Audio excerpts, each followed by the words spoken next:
Assalamualaikum warahmatullahi wabarakatuh. Yang dimaksud dengan dekat dan bersatu dengan Tuhan itu ialah kamu mengosongkan hati kamu dari makhluk, hawa nafsu, dan lain-lain selain Allah, sehingga hati kamu hanya dipenuhi oleh Allah dan perbuatannya saja. Kamu tidak bergerak kecuali dengan kehendak Allah saja. Kamu akan bergerak jika Allah menggerakkan kamu. Keadaan seperti ini dinamakan fana. Fana inilah yang dimaksud dengan bersatu dengan Tuhan. Tetapi harus diingat bahwa bersatu dengan Tuhan itu tidak seperti bersatu dengan makhluk atau dengan yang lain selain Tuhan. Tidak ada sesuatu pun yang serupa dengan Dia. Sesungguhnya Dia Maha mendengar lagi Maha melihat. Al-Khaliq itu tidak sama dengan apa saja yang kamu duga. Hanya orang yang telah mengalami dan menyadari bersatu dengan Tuhan itu sajalah yang dapat mengerti dan memahami apa yang dimaksud dengan bersatu dengan Tuhan itu. Orang yang belum pernah merasakan atau mengalaminya tidak akan dapat mengerti apa yang dimaksud dengannya. Setiap orang yang pernah merasakan pengalaman tersebut mempunyai perasaan dan pengalaman tersendiri, dan masing-masing mempunyai perasaan dan pengalaman yang tersendiri pula. Pada setiap nabi, rasul, dan wali Allah terdapat rahasia atau sir. Masing-masing mempunyai rahasianya tersendiri. Seseorang tidak akan dapat mengetahui rahasia seseorang lainnya. Kadang-kadang seorang murid mempunyai rahasia yang tidak diketahui oleh gurunya. Ada kalanya pula rahasia yang dimiliki oleh guru itu tidak dapat diketahui oleh muridnya, meskipun murid itu sudah hampir sederajat dengan gurunya. Apabila seorang murid dapat mencapai keadaan kerohanian yang ada pada gurunya, maka murid itu diperintahkan untuk memisahkan dirinya dari gurunya itu. Dengan kata lain, dia sekarang telah setaraf dengan gurunya. Murid itu pun berpisahlah dari gurunya, dan Allah sajalah yang menjadi penjaganya. Kemudian Allah akan memisahkan dari seluruh makhluk. Bolehlah diibaratkan bahwa guru itu laksana ibu dan murid itu laksana bayinya yang masih menyusu. Apabila si bayi telah mencapai usia 2 tahun, maka berhentilah dia menyusu dari ibunya. Tidak ada lagi kebergantungan kepada makhluk. Setelah hawa nafsu amarah dan kehendak-kehendak kemanusiaan hapus, guru atau syekh itu hanya diperlukan selagi murid masih mempunyai hawa nafsu, angkara murka, dan kehendak-kehendak badaniah yang perlu dihancurkan. Setelah semua itu hilang dari hati si murid tadi, maka guru itu tidak lagi diperlukan, karena si murid sekarang sudah tidak lagi memiliki kekurangan atau dia telah sempurna. Oleh karena itu, apabila kamu telah bersatu dengan Tuhan, maka kamu akan merasa aman dan selamat dari apa saja selain Dia. Kamu akan mengetahui bahwa tidak ada yang wujud melainkan Dia saja. Kamu akan mengetahui bahwa untung, rugi, harapan, takut, dan bahkan apa saja adalah dari dan karena Dia juga. Dialah yang patut ditakuti, dan kepada Dia sajalah meminta perlindungan dan pertolongan. Karenanya lihatlah selalu perbuatannya, nantikanlah selalu perintahnya, dan patuhlah selalu kepadanya.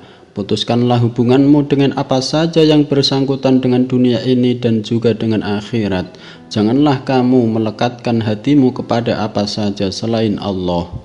Anggaplah seluruh yang dijadikan Allah ini sebagai seorang manusia yang telah ditangkap oleh seorang raja yang agung dan gagah. Raja itu telah memotong kaki dan tangan orang tadi dan menyalipnya pada sebatang pohon yang terletak di tepi sebuah sungai yang besar lagi dalam. Raja itu bersemayam di atas singgasana yang tinggi dengan dikawal oleh hulu balang yang gagah berani yang dilengkapi persenjataan yang lengkap, dan raja itu melempar orang tadi dengan seluruh senjata yang ada padanya. Bagaimana pendapatmu tentang orang yang melihat keadaan ini, lalu memalingkan pandangannya dari raja itu dan takut kepadanya? Sebaliknya ia berharap dan meminta kepada orang itu dan bukannya kepada Raja yang agung itu. Jika ada orang yang gentar dan takut kepada orang yang tersalib itu dan bukannya kepada Raja, maka orang ini adalah orang yang bodoh, gila dan tidak sadar. Oleh karena itu, mintalah perlindungan kepada Allah dari menjadi buta setelah Dia memberikan penglihatan, dari berpisah setelah disatukannya, dari berjauhan setelah didekatkannya, dan tersesat setelah Dia memberikan petunjuk, dan dari kekufuran setelah Dia memberikan keimanan. Dunia ini bagaikan sebuah sungai yang lebar. Airnya senantiasa mengalir dan selalu bertambah setiap hari. Begitu juga halnya dengan nafsu kebinatangan. Manusia itu selalu merasa tidak puas, semakin tampak dan semakin tak sadarkan diri. Hidup manusia di dunia ini senantiasa penuh dengan ujian dan cobaan. Di samping mendapatkan kebahagiaan, kadangkala manusia juga dikelilingi oleh penderitaan. Orang yang mempunyai akal pikiran yang sempurna, mau berpikir dan mengetahui hakikat, akan mengetahui bahwa pada hakikatnya tidak ada kehidupan yang sebenarnya melainkan kehidupan akhirat saja. Oleh karena itu, Nabi besar Muhammad SAW bersabda, tidak ada kehidupan kecuali kehidupan di akhirat. Bagi orang yang beriman, hal ini adalah benar. Nabi Muhammad selanjutnya mengatakan, dunia ini adalah penjara bagi orang yang beriman dan surga bagi orang kafir. Nabi juga pernah menyatakan bahwa orang yang baik itu terkekang. Pada hakikatnya, kesentosaan dan kebahagiaan itu terletak dalam hubungan yang langsung dengan Allah yang Maha Pengasih lagi Maha Penyayang. Tawakal yang bulat kepadanya dan senantiasa ridho dengannya. Jika kamu telah dapat melakukan hal yang demikian itu, maka bebaslah kamu dari dunia ini dan Allah akan memberimu kesenangan, keselamatan, kesentosaan, kasih sayang dan ridho ilahi. Risalah 18. Kunasihatkan kepadamu supaya kamu tidak muram atau mengeluhkan tentang kesusahan yang menimpa kamu dan mengadukannya kepada sahabatmu atau musuhmu. Dan jangan pula kamu menyalahkan Tuhanmu yang menjadikan kesusahan atau ujian itu. Adalah lebih baik kamu menerangkan kebaikan yang diberikan Allah kepadamu dan kesyukuranmu terhadap kebaikan itu. Kamu berbuat bohong dengan menerangkan kesyukuranmu atau karunia apa saja adalah lebih baik daripada kamu menyatakan dan menghiburkan dengan benar kesusahanmu yang kamu alami. Siapakah orangnya yang tidak pernah mendapatkan karunia Allah? Allah Subhanahu wa Ta'ala berfirman, dan Dia telah memberikan kepadamu keperluanmu dari segala apa yang kamu mohonkan kepadanya. Dan jika kamu menghitung nikmat Allah, tidaklah dapat kamu meninggalkannya. Sesungguhnya manusia itu sangat zalim dan sangat mengingkari nikmat. Quran surat 14 ayat 34. Berapa banyakkah karunia yang telah diberikan Allah kepadamu sehingga kamu masih tidak sadar juga? Janganlah kamu merasa senang kepada makhluk. Janganlah kamu cinta kepada makhluk dan janganlah kamu menceritakan hal ihwal kamu kepada siapapun. Hendaklah cintamu itu kamu tujukan hanya kepada Allah semata. Hendaklah kamu hanya merasa senang kepadanya dan hendaklah kamu mengadukan kesusahanmu hanya kepadanya pula. Janganlah kamu melihat yang lain selain Allah, karena yang lain selain Allah itu tidak dapat memberikan mudarat atau manfaat, untung atau rugi, kebaikan atau kejahatan, menghinakan atau memuliakan, meninggikan atau merendahkan, menggerakkan dan mendiamkan. Segala apa saja selain Allah itu adalah ciptaan Allah dan berada di dalam kekuasaan Allah. Serta pergerakan mereka pun dengan izin dan kehendaknya pula. Mereka akan tetap ada selagi Allah masih menghendaki mereka untuk ada. Selagi sesuatu itu ada di dalam masa yang telah ditentukan oleh Allah, apa yang telah didahulukan tidak dapat dikemudiankan, dan apa yang telah dikemudiankan tidak dapat didahulukan. Jika Allah hendak menimpakan bahaya kepada kamu, maka tidak ada yang dapat mengelakkan bahaya itu selain Dia juga. Jika Dia hendak memberikan kebaikan kepada kamu, maka tidak ada yang dapat mengelakkan kebaikan itu datang kepadamu selain Dia juga. Oleh karena itu, jika kamu muram dan mengeluh karena hatimu tidak puas ketika kamu mendapatkan kesenangan dan kemewahan hanya lantaran kamu menginginkan untuk dilebihi dan ditambah nikmat, kemewahan dan kesenangan itu, dan kamu menutup mata dari kesenangan dan kemewahan yang telah ada pada kamu dengan menuduh bahwa Allah Subhanahu wa Ta'ala itu tidak berbuat baik kepadamu, maka Dia akan murka kepadamu, akan menarik kembali kesenangan dan kemewahan dari kamu, akan menyusahkanmu lebih berat lagi, dan kamu akan dijauhkan daripadanya. Maka janganlah kamu mengeluh dan merintih, walaupun badanmu dipotong-potong dengan gunting. Peliharalah diri kamu, takutlah kepada Allah dan berhati-hatilah. Sesungguhnya kebanyakan bencana yang menimpa anak Adam itu adalah akibat keluhan dan ketidakridhaan terhadap Allah.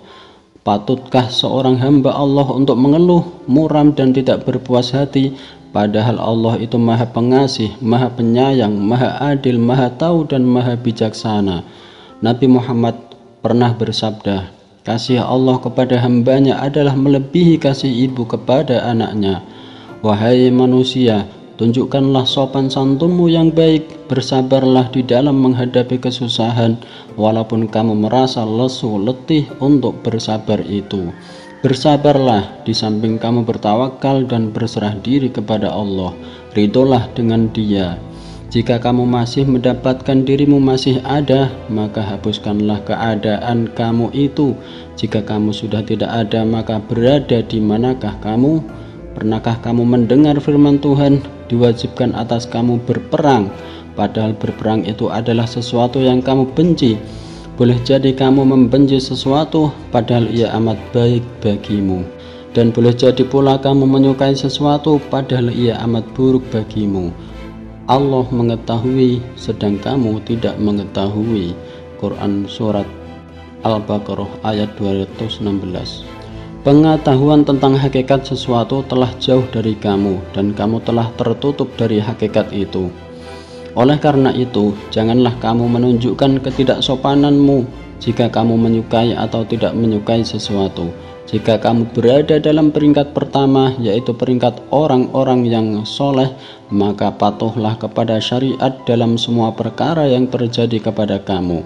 Jika kamu berada pada peringkat kedua, yaitu peringkat wilayah kewalian, maka ikutilah segala perintah dan janganlah kamu melampaui batas.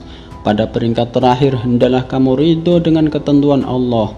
Serasikanlah dirimu dengannya, lenyaplah dan masuklah ke dalam kedudukan dan posisi abdal, ghaus dan siddiq.